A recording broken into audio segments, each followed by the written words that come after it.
Snowstorm in the San Juans, Volume 1 looks at winter operations on the Durango and Silverton Narrow Gauge Railroad, beginning with the Cascade Canyon Train in December of 2018 after the first major snowstorm of the season.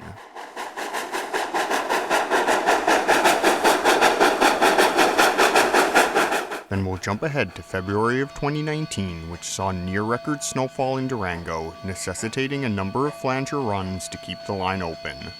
We'll also take a look at the Winter Photographer's Weekend with visiting Southern Pacific Locomotive number 18, in addition to the regular train to Cascade.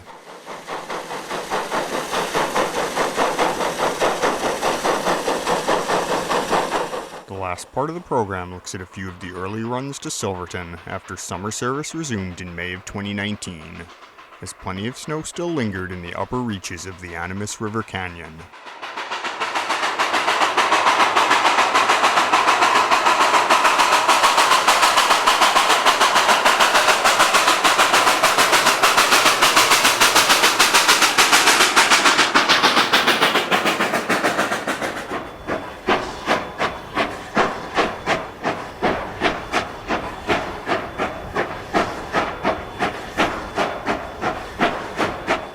Snowstorm in the San Juans, Winter on the Durango and Silverton, available on DVD and Blu-ray at SteamTrainVideos.com.